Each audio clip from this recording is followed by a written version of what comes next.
Seigneur, nous te disons merci pour ce nouveau jour. Roi de gloire, nous te bénissons. Nous bénissons ta sainteté. Merci Seigneur pour la vie que tu nous donnes. Merci pour la respiration que tu maintiens en nous. Merci Éternel pour ta fidèle présence à nos côtés. Merci parce que tu nous accompagnes et tu nous éloignes du mal. Seigneur, tu nous as épargnés de tous les pièges de l'ennemi et tu l'as fait par ton amour infini pour nous. Je te dis merci en ce jour, merci pour mes frères, merci pour mes sœurs, merci pour la famille où chacun de nous se trouve. Merci pour la maison, la demeure de chacun de nous. Que ton nom soit magnifié. Seigneur, je te prie d'envoyer tes anges pour marquer la maison de chacun du sang de Jésus-Christ. Tu l'as fait jadis afin que l'ange du mal ne puisse pas voir ni porter atteinte aux maisons des enfants d'Israël. Je te prie de l'accomplir aujourd'hui pour tes enfants rassemblés sur cette plateforme Priorité à l'Évangile B. Je prie que tes anges, tes saints anges, Seigneur, soient déployés, Seigneur, dans la demeure de chacun afin de marquer non seulement leur demeure, mais aussi leur corps, leurs âmes, du sang de Jésus-Christ. Le sang de Jésus est pour nous une véritable forteresse. Le sang de Jésus est notre sécurité, notre vie. La Bible dit que notre vie est cachée en Dieu, en Christ. C'est dans le sang de Jésus que notre protection se trouve. C'est dans le sang de Jésus que notre sécurité se trouve. Voilà pourquoi nous le proclamons en cette heure. Et je déclare que tous qui ne confessent pas le nom de Jésus sortent de la vie de mes frères, de mes sœurs. Et que le sang de Jésus vienne renouveler, régénérer toutes choses pour la gloire de l'Éternel Dieu. Béni sois-tu Seigneur pour ce merveilleux jour, béni sois-tu pour ta présence, béni sois-tu pour ta fidélité, béni sois-tu pour ton amour infini. À toi l'honneur, à toi la gloire, la sagesse, la puissance, la souveraineté, l'élévation dans les siècles éternels. Amen. Merci Seigneur Jésus. Mes frères, mes sœurs de la famille Priorité à l'Évangile C, nous sommes aujourd'hui le mercredi 23 septembre 2020. Je rends grâce à Dieu pour la vie de chacun. Je rends grâce à Dieu pour toi qui prends de ton si précieux temps pour te connecter à ce temps d'enseignement. Ma prière est que pendant que tu écoutes cet enseignement, tout ce que le Seigneur a prévu se met dans ta vie à travers cet enseignement, qu'il y ait un transfert de ces choses venant du troisième ciel, du trône de Dieu jusqu'à ta vie, jusqu'à ton cœur. La Bible dit que toute grâce excellente et tout don parfait nous descendent tout droit du Père des Lumières. Et la Bible déclare encore que de la même façon que la neige et la pluie descendent et qui ne remontent pas, sans avoir fécondé la terre, sans avoir fait porter beaucoup de fruits à la terre, de cette même façon, la parole de Dieu, les grâces de Dieu, les bénédictions de Dieu qui sont transférées dans ta vie porteront leurs fruits au nom de Jésus. Notre sous-thème de ce jour, c'est comment faire triompher l'amour divin dans la relation entre maître et serviteur. Comment faire triompher l'amour divin dans la relation entre maître et serviteur? Quand on parle de maître d'un côté et qu'on parle de serviteur d'un autre côté, il faut tout simplement comprendre que, par exemple, si le serviteur est un employé, alors le maître c'est le supérieur hiérarchique le DG, le chef de service, ainsi de suite. Si le serviteur c'est un majordome, une nounou, une servante, le maître représente pour eux le chef de famille, la maîtresse de la maison. Pour les familles royales, souvent il y a un prince ou bien il y a une princesse. Donc tout cela représente les maîtres et les serviteurs les servent. Pour un apprenti d'un métier quelconque, le maître, c'est le patron. Oui, le patron. Donc, nous connaissons plus ou moins dans notre vie de chaque jour qu'il y a une relation quotidienne et fréquente entre les maîtres et les serviteurs. Dans l'ancien temps, le peuple d'Israël pouvait parler d'esclaves et de maîtres. Le mot esclave est quand même révolu. Avant, comme les Joseph, là, Potiphar les a achetés, donc il est esclave. C'est vrai, les serviteurs dans la maison, mais on l'appelait esclave, vous comprenez. Donc ça, c'était avant. Donc c'est ça, lorsqu'on parle de maître d'un côté et de serviteur de l'autre côté, c'est ce qu'il faut comprendre tout simplement. Et donc aujourd'hui, ce que nous allons voir, c'est comment faire pour que cette relation entre un maître et son serviteur, que ce soit dans un sens comme dans l'autre, que ce soit une relation dominée par l'amour divin, une relation dans laquelle l'amour divin triomphe. Pour cela, nous allons lire Éphésiens chapitre 6. Nous allons d'abord lire le verset 5 à 8. Éphésiens 6, 5 à 8. Ce que nous allons lire d'abord.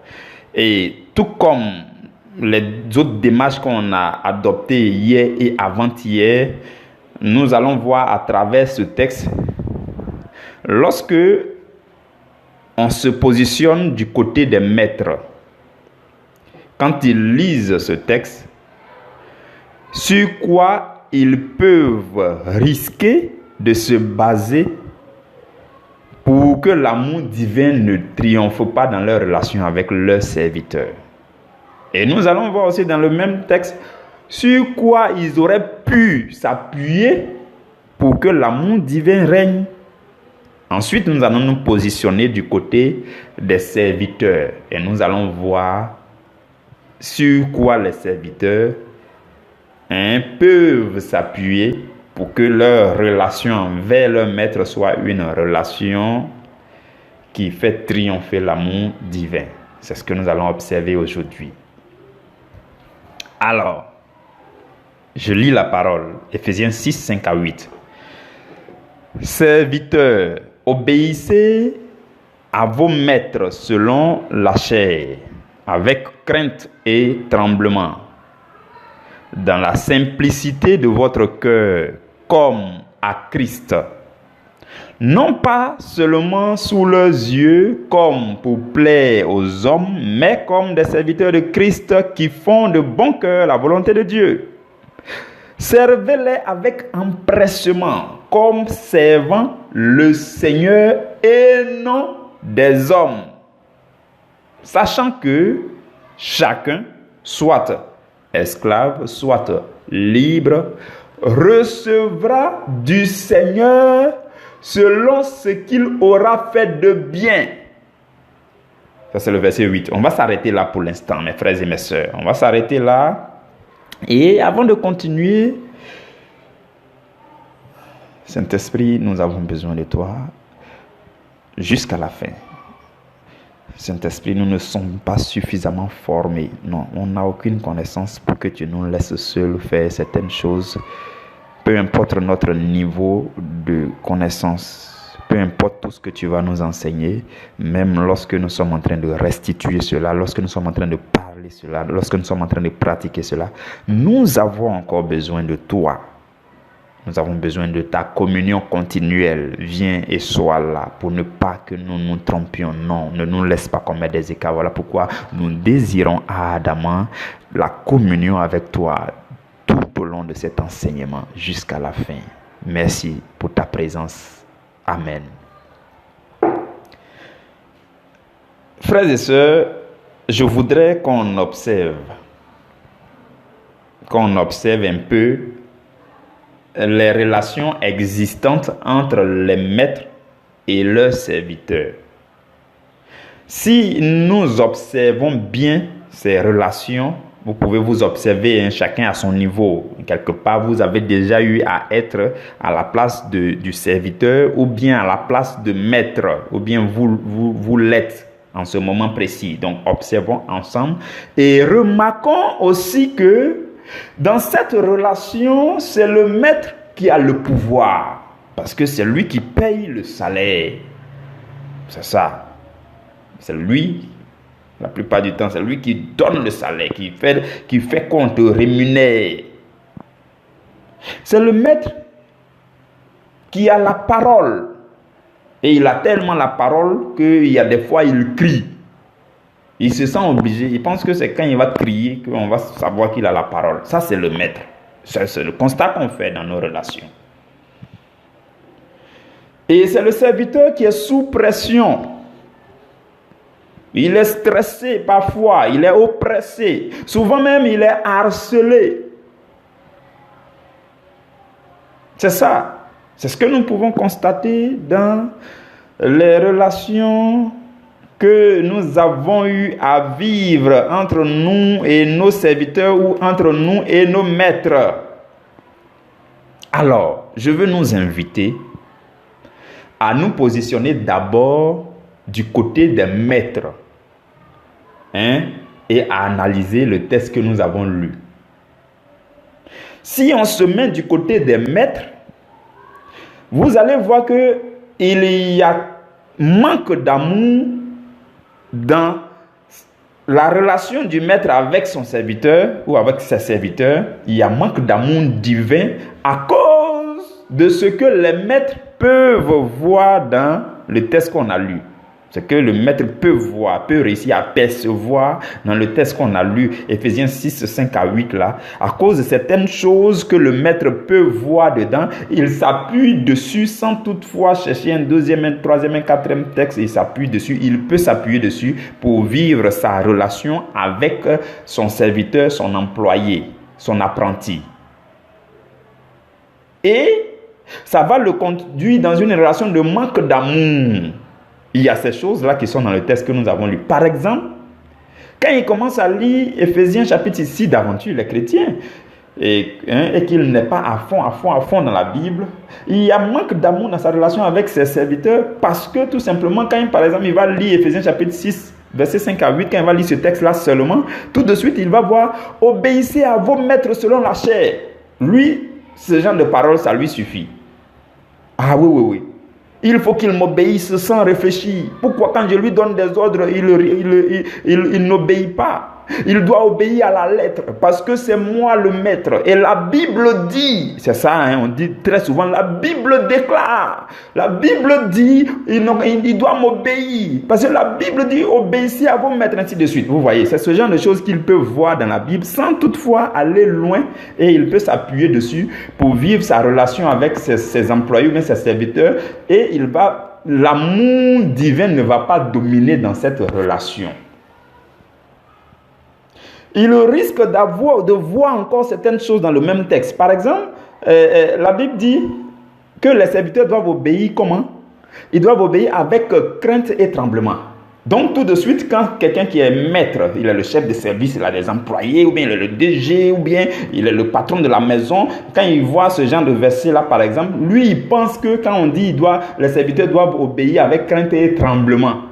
Les servantes et serveuses là doivent obéir avec crainte et tremblement. Quand lui il voit ça là, il pense que il faut qu'il fasse tout pour inspirer la crainte. Il faut qu'il fasse tout pour stresser. Voilà, c'est là on va dire que c'est lui qui est le patron, c'est elle qui est la patronne. Elle doit tout faire pour stresser. Et la conséquence c'est que on a une relation dépourvue d'amour divin. Dans le même texte, quand vous lisez le verset 7, il peut encore voir, le verset 7 dit, servez-les avec empressement. Donc, dès qu'il voit qu'on doit le servir avec empressement, là, lui, il dit, oh, mais il faut que je lui fasse subir la pression. Je dois le mettre sous pression parce que c'est moi le maître. Parce que, parce que la Bible dit, il doit me servir avec empressement. Dans empressement, il y a le mot pression. Je dois le mettre sous pression. Je dois... Et au bout du compte, on a une relation dépourvue d'amour divin qui manque de sagesse aussi. Vous comprenez? Donc, ce sont ces choses-là que si vous êtes un maître, vous êtes le supérieur hiérarchique ou bien vous êtes le responsable, vous pouvez uniquement vous baser sur ces parties-là de ce texte qu'on a lu pour vivre votre relation avec vos serviteurs. Et ça sera une relation où l'amour divin ne règne pas. C'est l'ennemi qui vous voit les yeux pour ne pas voir ce qu'il fallait voir dans la Bible. C'est ça souvent la ruse de l'ennemi. Et c'est pour ça que nous parlons de ces enseignements, pour que désormais quand vous regardez un texte biblique, vous voulez sonder un verset biblique, il faut le sonder dans tous ses aspects. Il faut le plonger vos regards, il faut considérer tout, il faut méditer. Le côté qui est ici, l'autre côté qui est là-bas, est-ce que je tiens compte de l'amour? Est-ce que c'est comme ça qu'il faut méditer? Il ne faut pas trop vite prendre ce que vous voulez prendre dans la Bible là pour aller faire ce que vous aviez voulu faire depuis longtemps. Non, non, non. Vous comprenez? Et toujours, lorsqu'on se place du côté des maîtres, on se rend compte que si l'on est sage, si on fait les choses sagement, l'amour divin peut dominer dans la relation. Si le maître continue sa lecture jusqu'à lire le verset 9 par exemple, parce qu'on s'est arrêté au verset 8, j'ai fait exprès parce qu'il y a le verset 9 qui est là. Quand vous lisez la Bible souvent là, c'est comme ça en fait. Quand un monsieur lit la Bible, la partie où on dit femme, soyez soumise à vos maris, c'est ça, cette partie qui l'intéresse. La partie qui est juste à côté où on dit mari, aimez vos femmes là, lui il ne va pas trop regarder là-bas. Vous voyez. De cette même façon, si vous êtes maître, quand vous lisez ce passage-là, vous allez lire la partie où les serviteurs doivent vous servir là. Et puis le verset 9 qui parle des maîtres là, vous n'allez pas trop partir là-bas. Alors qu'il faut arriver là-bas. Si vous arrivez là-bas, l'amour divin peut régner dans votre relation. Je parle à ceux qui ont une position supérieure par rapport à d'autres. Faites l'effort de traverser les versets 5, 6, 7, 8 et d'aller jusqu'au verset 9. Et vous allez voir qu'il y a des choses que vous allez voir dans le verset 9 et qui vont vous aider à faire triompher l'amour divin dans votre relation avec vos subalternes. Vous comprenez? Donc, quand vous regardez le verset 9, je nous lis le verset 9. Dans le verset 9, la Bible s'adresse au maître maintenant. Parce que dans le verset 5 à 8, la Bible s'adressait aux serviteurs. Ok, dans le verset 9, la Bible dit, et vous, maîtres, agissez de même à leur égard et abstenez-vous de menaces, sachant que leur maître et le vôtre est dans les cieux et que devant lui, il n'y a point d'acception de personne.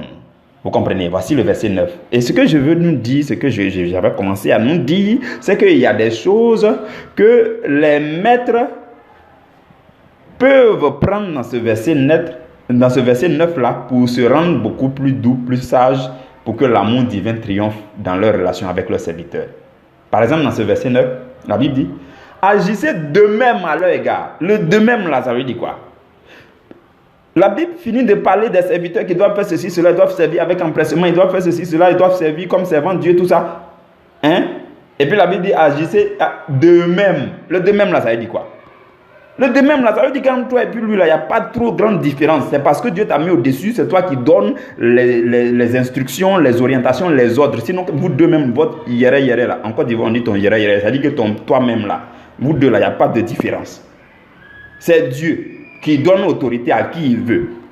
Donc, quand la Bible dit agissez de même, c'est une manière d'attirer ton attention pour dire il faut que les mêmes choses que les serviteurs font là, il faut que toi aussi tu fasses. Voilà pourquoi Jésus a dit celui qui gouverne il doit être le serviteur, celui qui est au-dessus doit être serviteur de tous et celui qui veut être aussi au-dessus doit être serviteur de tous, ainsi de suite. Vous comprenez? Ça veut dire que d'un côté et de l'autre, tout le monde doit être serviteur. Et la Bible dit agissez de même à leur égard. Ça veut dire quoi? Il faut prendre en compte souvent leurs observations, leurs remarques, ainsi de suite. En le faisant, l'amour divin va certainement régner dans ta relation avec eux. Et dans le même verset là, la Bible va plus loin pour dire abstenez-vous de menaces. Ce n'est pas parce que tu es maître, ou bien tu es la maîtresse de la maison, ou bien tu es le patron. Ce n'est pas pour ça que tu vas stresser la servante. Ce n'est pas pour ça que tu vas stresser ton serviteur. Ce n'est pas pour ça que tu vas stresser tes collaborateurs. La Bible dit abstenez-vous de menaces. Dans le verset 9, abstenez-vous de menaces. Tu n'es pas obligé de stresser quelqu'un pour montrer que c'est toi le patron ou bien la patronne. Tu n'es pas obligé de crier pour montrer que c'est toi le patron ou bien la patronne.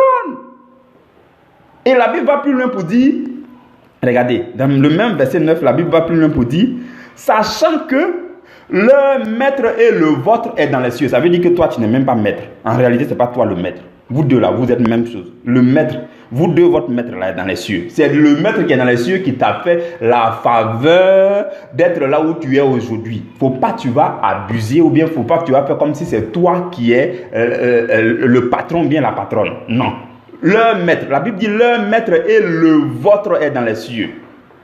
Donc, ça veut dire que ceux qui sont maîtres aujourd'hui, ceux qui sont à une position de responsable, qui sont supérieurs hiérarchiques, qui sont maîtresses de la maison, qui sont maîtres de la maison, qui sont le patron, qui sont le DG, il y a un maître dans les cieux qui leur a tout simplement délégué une partie de leur pouvoir. Donc, faut pas, ils vont faire comme si c'est eux le maître. C'est ce que la Bible dit. La Bible dit, leur maître et le vôtre est dans les cieux. Vous deux, là, votre maître est dans les cieux. Abstenez-vous de menaces. Agissez de même à leur égard. Respectez-les. C'est ce que ça veut dire. Et le maître qui est dans les cieux, là, la Bible dit, il ne fait pas de favoritisme. Quand la Bible dit, il n'y a point d'acception de personne. Celui qui aussi, il n'a point d'acception de personne. Ça veut dire qu'il ne fait pas de favoritisme. Tant qu'il y a une âme vivante dans quelqu'un, dans un corps qui est devant toi, il faut respecter parce que vous deux, vous avez été créés à l'image de Dieu selon la ressemblance de Dieu. La preuve, quand vous vous trouvez dans un hôpital là, le patron, comment? Si c'est lui qui est couché sur le lit d'hôpital, il est devenu plus petit que le serviteur qui est arrêté en bonne santé. Vous comprenez? Ça veut tout simplement dire que cette question de maître et autres là, c'est le pouvoir que Dieu nous a remis. Sachons gérer ce pouvoir, sachons être sages. Si vous voyez ces choses dans le verset 9, vous allez avoir une relation où l'amour divin triomphe. Vous avez compris? Ok. Je nous invite maintenant à nous positionner du côté des serviteurs. Parce que là, il vient de parler des maîtres. Quand on se positionne du côté des serviteurs, ce que je veux nous dire, c'est qu'il y a manque d'amour à cause des choses que les serviteurs n'arrivent pas aussi à percevoir dans le texte que nous avons lu. Oui, toi tu es serviteur, tu es servante, tu es chrétienne. Il y a des choses, la Bible parle des serviteurs dans Ephésiens 6, 5 à 8 qu'on a lu là. Mais quand toi tu lis là, il y a des choses que tu ne vois pas. À cause de ça, tu es un mauvais serviteur. À cause de ça, tu te plains toujours. Tu dis non, on te maltraite, on te parle mal, on fait ceci, cela. Chacun doit faire sa part sans regarder les autres. C'est ce que je dis aussi. Voilà. Donc, toi, quand tu sondes le verset, le passage que nous avons lu là, il y a des choses que tu dois voir pour t'aider. Et si tu ne vois pas ces choses, l'amour divin ne va pas triompher dans ta relation avec ton patron. Il y a des choses qu'il faut voir dans ce verset-là. Par exemple, la Bible dit, obéissez à vos maîtres comme à Christ, comme obéissant à Christ. Ça veut dire quoi? Toi, tu as une patronne, toi, tu as un DG, tu as un responsable de service. Ta relation, quand tu fais ton travail de chaque jour là, tu fais ça avec crainte et tremblement et tu le fais parce que c'est comme si tu servais Jésus. Ce n'est pas un homme que tu es en train de servir. Je vous dis, c'est le secret des serviteurs. Si vous appliquez ça, vous allez triompher. Votre salaire, là, votre patron même ne va pas savoir comment il va faire pour que votre salaire change, mais ça va changer seul. En fait, ça c'est quelque chose que j'ai beaucoup appliqué avec mon directeur quand j'étais à Abidjan. Oui. Et à chaque fois que je rencontrais un employé qui se plaint, je lui dis, est-ce que tu as lu Ephésiens 6, versets 5 à 8? Parce que demain, tu vas devenir maître et le verset 9 va te concerner. Il faut aller lire.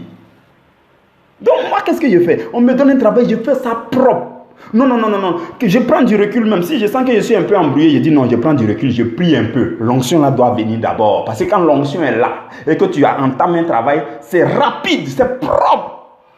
Donc, quand je prends du recul, je dis, Seigneur, s'il te plaît, Seigneur, donne-moi l'onction. C'est pour toi que je travaille. Ce n'est pas à cause de ce gros monsieur DG là que je travaille. Je le respecte bien, je fais tout ce qu'il veut là, je le fais avec tremblement, mais ce n'est pas à cause de lui. Sache que le résultat là doit être étrange pour lui. Je vous dis, ce n'est pas pour parler de moi ou bien pour me lancer des fleurs. Peut-être que plus tard vous aurez les témoignages, mais pour ce qui me concerne personnellement, le test que je vous enseigne aujourd'hui là, il y a bien longtemps que le Seigneur m'a donné cet enseignement et que je l'ai pratiqué. À tel enseigne que dans la société où j'étais, dans la sous-région, il y a une année où j'ai été le meilleur employé. Le meilleur employé dans toute la sous-région. Et j'ai eu une grosse récompense. Oui, oui, oui. C'est ça. Parce que cette récompense-là, la Bible dit quoi? Que chacun recevra du Seigneur en fonction de ce qu'il aura fait. Donc c'est le Seigneur qui donne ça. Ce n'est pas eux qui ont donné. Parce que je travaillais avec tremblement et crainte. Ce n'est pas leur visage que je regardais. Quand il y avait des moments où je devais me lever du bureau pour aller prêcher, quand je suis programmé pour prêcher dans tel endroit, je me lève à 16h30, puisque le travail finit à 16h30. 16h30, je m'en vais dans le bureau du DG, je dis, monsieur le directeur, à demain, parce que j'ai fini de faire ce que j'ai à faire. Et puis je prends ma route, je m'ai prêché. Parce que j'ai fait correctement ce que j'avais à faire. Et je vous dis, j'avais fait un enseignement au mois de mars, où je vous ai donné comment il faut faire de façon pratique, comment moi-même j'étais organisé, je suis organisé. J'ai donné mon exemple. Le jour où j'ai fait cet enseignement au mois de mars là. Donc, il y a l'organisation qui est là. Quand tu es organisé, tu fais tes choses correctement, tu n'es pas embrouillé. Moi, quand je me lève 16h30, je dois aller prêcher. Je dis au DG, je m'en vais. Quand il dit, souvent il me dit, bon, aujourd'hui tu vas un peu tôt, hein. Il dit, monsieur le directeur, ou bien vous avez une autre tâche à me confier, je peux m'asseoir pour refaire. Sinon, j'ai terminé tout ce que vous m'aviez demandé. Et ce qui était surprenant, c'est que le monsieur était aussi sincère. Il ouvrait la bouche ouvertement pour dire vraiment, ce que tu viens de faire là, je ne savais pas qu'un homme peut travailler comme ça. C'est excellent. Il appréciait excellemment tout ce que je faisais parce que je prends du recul. Et puis les gens avaient l'impression dans l'entreprise que j'étais libre. Oui, parce que j'étais tellement bien organisé que tu vas avoir l'impression que je ne fais rien. Mais je fais très bien tout ce qu'on me donne. Et à midi 00, il faut que je médite la Bible avant d'aller au réfectoire pour aller manger. Oui, il y a mon déjeuner de chaque jour. Et le matin, il faut que je prenne mon petit déjeuner avant de commencer le travail. Petit déjeuner spirituel. Ça, ce sont des choses que j'ai appliquées à moi-même à vie. Et quand je veux commencer une tâche, je commence. Et quand je commence, j'ai commencé, je suis focalisé, je fais avec l'onction présente et je fais correctement et je finis correctement. Et quand j'envoie le résultat à l'international, c'est un résultat qui brille. Eux-mêmes, ils regardent, même ils sont surpris. Vous comprenez? Donc, ça, ce sont des merveilles que le Seigneur a fait avec moi dans le milieu professionnel à Abidjan. Donc, c'est comme ça qu'on doit faire les choses. En tant que serviteur, tu le sais pas parce que c'est son beau visage ou bien parce qu'il a crié sur toi hier. Moi, il y a des fois, mon directeur me donnait un travail. Il dit, bon, tu penses que tu vas finir dans combien de temps? Je dis, bon, monsieur, je pense que je peux finir dans 3 jours. Il dit, ok. Lui-même, dans son esprit, quand il venait là, c'est 1 semaine, il faut pour faire ce travail.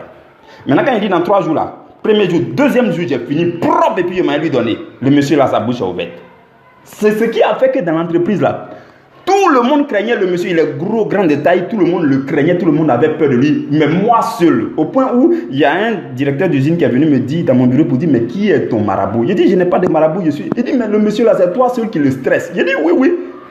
Il est gros, mais il ne me fait pas peur parce que celui que je regarde, c'est Jésus. Je le respecte, je fais tout avec respect. Mais quand il vient, je le fixe. Je dis, monsieur, qu'est-ce que vous voulez que je fasse? Quand il me donne, je fais ça correctement. Donc, tant que vous êtes performant dans votre travail, vous serez irréprochable. Ça, c'est quelque chose d'autre aussi. Peut-être qu'il faut qu'on organise d'autres séminaires pour vous qui travaillez et puis que vous plaignez tout le temps. On vous stresse. Personne ne vous stresse. Si vous travaillez comme travaillant pour le Seigneur Jésus, vous serez relax. Moi, j'étais très relax. Depuis toutes les entreprises où j'ai travaillé, j'étais très relax. Vous allez rencontrer mes anciens collègues plus tard, vous allez leur demander et ils vont témoigner comment est-ce que moi je travaille comme ça, direct, et puis très organisé. Si aujourd'hui vous me demandez dans une certaine semaine, dans une certaine année, en arrière, qu'est-ce que j'ai fait là-bas? Je vais vous faire sortir mon agenda et puis toutes les tâches que j'ai exécutées là-bas, je vais vous donner la liste. Parce que je programmais mes tâches semaine après semaine. Vendredi là, je ne sors pas du bureau tant que je n'ai pas mis sur papier ce que j'ai prévu faire toute la semaine prochaine. Je mets point 1, point 2, voici mes urgences de la semaine prochaine. Quand je finis ça, alors je peux sortir du bureau vendredi. Et lundi matin, quand je viens m'asseoir, je ne commence pas mon travail sans avoir révisé cette liste-là pour voir qu'est-ce que je peux faire lundi, qu'est-ce que je dois être fait mardi, qu'est-ce qui doit être fait mercredi. Et quand je fais, à la fin de la semaine, le vendredi encore, avant de faire la liste de la semaine prochaine, je note, je coche. Voilà, les parties que j'ai terminées, je coche. Et puis je signe cette page. Je tourne la page. Donc, toutes les dates sont là. Tout ce que j'ai fait chaque semaine, dans les entreprises, je suis passé. Tout est là. Mes agendas sont là. Heureusement que je les garde très bien. Donc, il y a une certaine façon de vous organiser où vous n'êtes pas stressé. Vous avez le temps pour Dieu. Vous n'avez plus le temps pour vous plaindre. Pour dire non, tel me stresse, tel ceci, cela. Une fois le demandé, je m'ai dit, mais pourquoi je ne demande pas augmentation de salaire, tout ça. Il a dit non. Moi, ce qui m'intéresse là, tout ce que je fais ici, je sais que Dieu est en train de me faire ça parce que ça me sera très utile plus tard. Oui. Donc, mon salaire, c'est d'abord l'expérience. Mon salaire, c'est d'abord tout ce que j'abats ici. Dans la dernière entreprise où j'ai travaillé à Abidjan, tout ce qu'on me donnait, je faisais. Je ne refusais rien. Tout. Au point où je travaillais avec presque tout le monde dans l'usine. Chacun faisait référence à moi. Je ne suis pas le super-homme. Ça veut dire que vous pouvez faire au-delà. Et mon but, c'est que vous puissiez le faire au-delà. Vous puissiez être excellent comme ça dans le Seigneur en appliquant Ephésiens 6, versets 5 à 8. Vous travaillez pour qui? Pour le Seigneur. Vous travaillez pour qui? Pour le Seigneur. Quand vous travaillez avec crainte et tremblement, c'est pour qui? Pour le Seigneur. Quand vous travaillez avec empressement, c'est pour qui? C'est pour le Seigneur. Et vous respectez celui à qui Dieu a confié son autorité. Présentement, là, vous le respectez. Mais quand vous travaillez avec ardeur, ce n'est pas à cause de son visage que vous travaillez. Non. Moi, je respectais mon DG, mais ce n'est aucunement à cause de lui. Je travaillais parce que quand tout ce qu'on me confie, j'ai dit, Seigneur, c'est pour toi. Ce résultat, c'est pour toi. Seigneur. Et quand les gens appréciaient mes résultats à travers l'international, c'était quoi? C'était à la gloire de Dieu. Parce que tous ceux qui découvraient que ce gars-là, il a un Jésus là, et il glorifiait Jésus. C'est comme ça. Vous comprenez mes frères et mes sœurs. Donc à vous qui êtes employés, à vous qui êtes serviteurs, à vous qui êtes servantes, à vous qui êtes majordome, à vous qui êtes apprentis, je vous dis aujourd'hui, si vous faites ce que vous avez à faire, les moindres tâches qu'on vous confie là, si vous dites Seigneur Jésus, c'est pour toi ce résultat. Seigneur Jésus, c'est à cause de toi il fait ça. Quand vous allez faire ça comme ça, vous allez travailler en chantant, vous allez travailler en dansant, vous allez travailler en souriant, vous allez produire des résultats excellents, vous serez infatigable, vous n'allez plus vous plaindre, vous ne serez pas stressé, vous allez vous reposer comme il se doit, vous allez dégager du temps pour le Seigneur. Il y a beaucoup qui sont pressés, qui sont stressés, je ne sais pas pourquoi. Moi quand je vois ce genre de situation, ça me fait mal à la tête. Et quand je parle aussi comme ça, on me dit non, je suis étrange comment? C'est la Bible qu'on applique, c'est Ephésiens 6, verset 5 à 8 qu'on applique. Il faut sonder ce verset et il faut appliquer. Vous comprenez? Que Dieu vous bénisse. Et que Dieu vous bénisse. Nous nous retrouverons demain à la première heure.